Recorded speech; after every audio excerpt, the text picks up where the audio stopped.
الحمد للہ رب العالمین والصلاة والسلام علی رسولہ الکریم اما بعد فاعوذ باللہ من الشیطان الرجیم بسم اللہ الرحمن الرحیم وما کان صلاتهم عند البیت الا مکاء وتصدیۃ فذوقوا العذاب بما کنتم تکفرون صدق اللہ العظیم فجاء محمد سراج منیرا فصلوا علیہ کثیرا کثیرا۔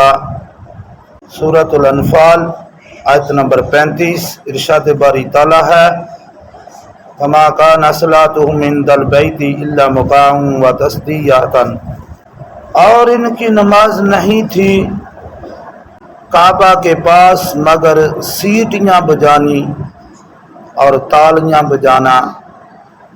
فذوقوا العذاب بما کنتم تکفرون، عذاب کا مزہ چکھو اپنے کفر کا، یہ اس کا ترجمہ ہے۔ اللہ رب العالمین نے اپنے گھر کا احترام سکھایا ہے کہ خانہ کعبہ یا اس کے تحت جتنی بھی مساجد آتی ہیں سب بیت اللہ، اللہ کے گھر ہیں۔ مسجد بھی اللہ کا گھر ہے۔ سب کا ادب و احترام بے حد ضروری ہے۔ تو مسجد اللہ کے گھر کے قریب سیٹیاں بجانا، شور شرابہ کرنا، اور خصوصاً نماز کے اوقات میں یہ سخت گناہ کا کام ہے۔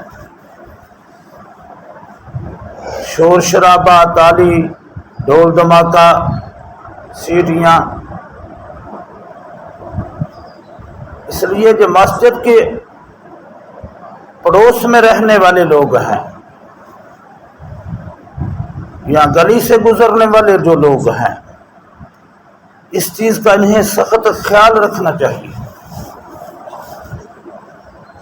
کہ مسجد میں اگر نماز کا ٹائم ہے اور نماز لوگ پڑھ رہے ہیں تو دھیان سے گزریں کہ کہیں ہماری آواز اور ہماری وجہ سے ان کی نماز میں خلل پیدا نہ ہو۔ جب نبی اکرم صلی اللہ علیہ وسلم خانہ کعبہ میں نماز کے لیے جاتے تو مشرکین مکہ سیٹیاں بجا دیتے تاکہ آپ کی نماز میں خلل پیدا ہو، تالیاں بجاتے، مذاق اڑاتے۔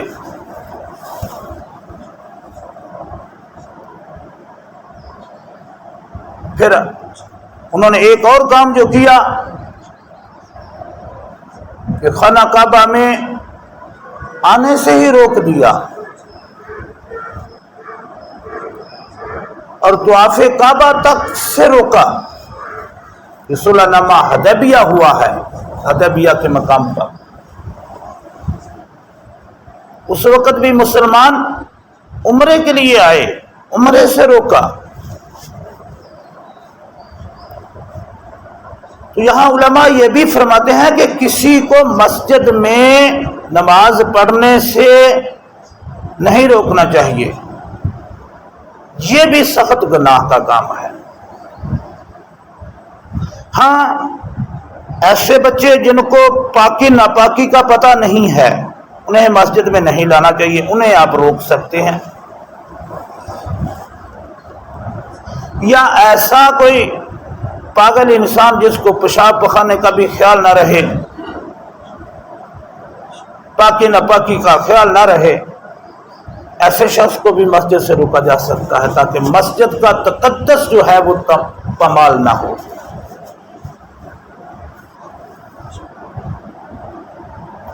اس کے علاوہ کسی دوسرے کو مسجد سے روکنا یہ سخت گناہ ہے، یا مسجد سے نکال دینا یہ بھی گناہ ہے۔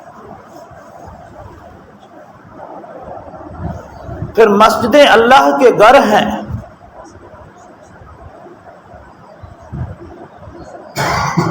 اور اس سے اگر فرض کریں ہمارے جو پاکستان میں رواج چل رہا ہے کہ فرقہ پرستی اتنی زیادہ عام ہو گئی ہے کہ ایک فرقے کے لوگ دوسرے فرقے کے لوگوں کو مسجد میں نہیں آنے دیتے،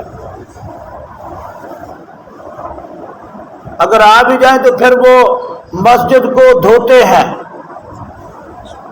یہاں تک بھی دیکھا گیا ہے۔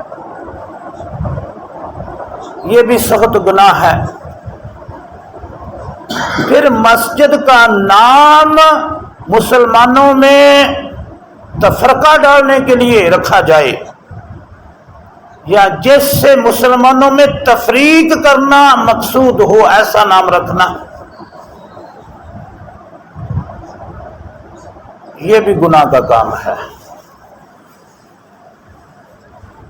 یہ ساری چیزیں مسجد اللہ کے گھر کے لیے لازمی ہیں۔ ہاں پہچان کے طور پر آپ مسجد کا نام رکھ سکتے ہیں، لیکن اس کے نام رکھنے کا مقصد صرف پہچان ہو، اس میں تفرقے اور نفرت کی بو نہ ہو۔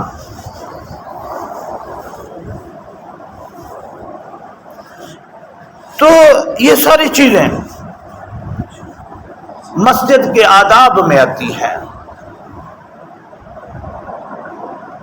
یہی نہیں ہے کہ مسجد کے اندر آ کر شور شرابہ کرنا منع ہے، بلکہ مسجد کے باہر بھی شور شرابہ کرنا منع ہے جس سے نمازیوں کے نماز میں خلل پیدا ہو۔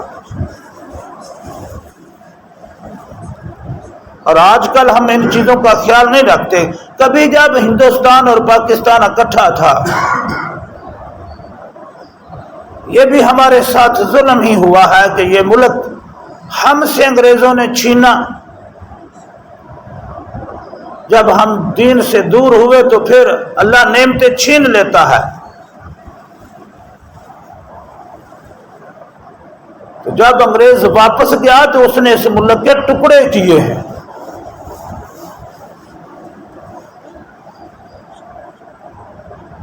یہ ملک جو تھا اس کے آج 6 ٹکڑے ہوئے ہیں، ان 6 کے اوپر مسلمانوں کی حکومت تھی اور یہ مشترکہ ملک تھا۔ تو یہ تو انگریز دور میں ہوتا تھا، جب مسلمان نماز پڑھنے کے لیے اکٹھے ہوتے تو ہندو وغیرہ اکٹھے ہو کر شور شرابہ کرتے اور سیٹیاں بجاتے اور نماز میں خلل پیدا کرنے کی کوشش کرتے تھے۔ لیکن آج کے دور میں بھی ایسا ہو رہا ہے کہ موبائل پہ اونچی اس نے میوزک لگایا ہوا ہے، یا ویسے ہی کوئی نماز کے گلی میں سے گزر رہا ہے تو اس نے خیال ہی نہیں کرتا کوئی، تو یہ ساری چیزیں اس میں آ جاتی ہیں۔ یا اندر نماز ہو رہی ہے، باہر اونچی اونچی آوازیں کسنے اور پھر شور شرابہ کرنا اور ایک دوسرے سے اونچی اونچی آواز میں بات کرنا، مسجد کے ادب کا لحاظ نہ رکھنا، یہ ساری چیزیں شامل ہیں اس میں۔ تو بہرحال اللہ نے یہاں فرمایا کہ کافروں کا یہ وتیرہ تھا کہ وہ خانہ کعبہ کے ارد گرد یا خانہ کعبہ میں سیٹیاں بجاتے، تالیاں بجاتے۔ تو اللہ نے فرمایا فَذُوقُوا الْعَذَابَ بِمَا كُنتُمْ تَكْفُرُونَ۔ اللہ تبارک تعالیٰ نے فرمایا آپ جو تم کام کرتے تھے، لوگوں کو خانہ کعبہ سے روکتے تھے، آپ اس عذاب کا مزہ چکھو۔ کیونکہ پیچھے جو تذکرہ آ رہا تھا نا، وہ غزوہ بدر کا آ رہا تھا نا، اور نبی اکرم صلی اللہ علیہ وسلم نے جب وہ 70 کافر قتل ہوئے اور 70 قیدی ہوئے تو جو قتل ہوئے تھے انہوں کو ایک کنویں میں ڈالا، وہ بند کنواں تھا، اور تیسرے دن آپ صلی اللہ علیہ وسلم نے ان سے جا کر مخاطب کیا تھا، کیا میں نے جو باتیں تم سے کی تھی، جو میرے اللہ نے تمہارے ساتھ وعدہ کیا تھا، کیا تم نے اس وعدے کو پورا پا لیا؟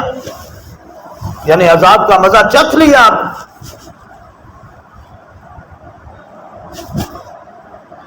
اللہ اکبر۔ تو اللہ نے فرمایا فَذُوقُوا الْعَذَابَ بِمَا كُنتُمْ تَكْفُرُونَ، جو تم کفر کرتے تھے اس کا مزہ چکھو۔ یہ مزہ آج سارے کا سارا اسی چیز کا ہے۔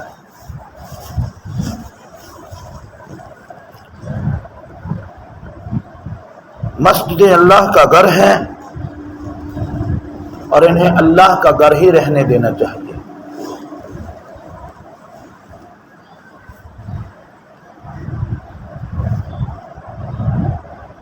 یہ ایسی جگہ ہے جہاں لا الہ الا اللہ پڑھنے والا، محمد رسول اللہ پڑھنے والا ہر بندہ آ سکتا ہے، اور کسی کو منائی نہیں ہونی چاہیے، کسی کو مسجد سے نکالنا نہیں چاہیے۔ یہ میری اور تمہاری مسجد نہیں ہے، یہ اللہ کا گھر ہے۔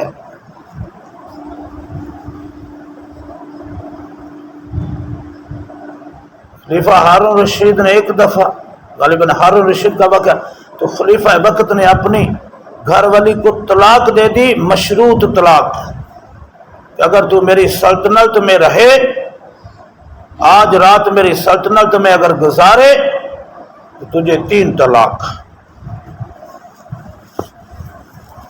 اب وہ غصے میں یہ بات تو کہہ بیٹھا، لیکن اب اسے فکر بھی ہوا، کیونکہ اپنے ہی خاندان میں اس کی بیوی جو اپنے ہی خاندان کی تھی، تو اپنے خاندان میں تفریق پڑے گی، سارا معاملہ گڑبڑ ہوگا۔ تو اب وہ لگا تلاش کرنے کہ اس کا کوئی حل نکلے۔ علماء سے بلایا تو علماء نے فتویٰ یہی دیا کہ رات پڑے گی اور طلاق ہو جائے گی۔ انہوں نے کہا کہ امام ابو حنیفہ کا شاگرد اسے لاؤ، تو امام ابو یوسف کو لایا گیا۔ یہ حضرت امام ابو حنیفہ رحمۃ اللہ علیہ کے شاگرد تھے۔ تو جب انہیں لایا گیا تو مسئلہ ان کے سامنے رکھا گیا۔ انہوں نے کہا ان کی گھر والی مسجد میں رات گزار لے، طلاق نہیں ہوگی۔ تو علماء نے جھٹ سے، انہوں نے بغیر سوچے یہ جواب دے دیا، جھٹ سے۔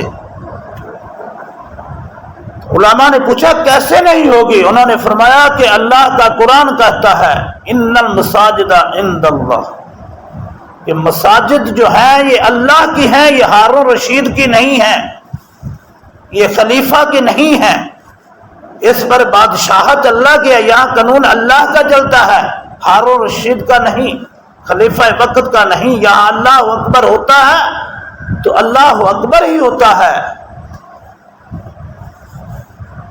تو یہ جو مسجدیں ہیں یہ اللہ کی ہیں، اللہ کی، یا نہ میری ہے نہ آپ کی۔ یہ بھی ہمیں مغالطہ لگا ہوا ہے۔ پہچان کے طور پر ہم کہہ سکتے ہیں کہ فلاں کی مسجد، لیکن ملکیت نہیں کسی کی بھی، یہ اللہ کی ہوتی ہے۔ دوبارہ یہ چند ایک مسائل تھے اس ضمن میں نے عرض کر دیے۔ اللہ سمجھ عطا فرمائے، اللہ عمل کی توفیق عطا فرمائے۔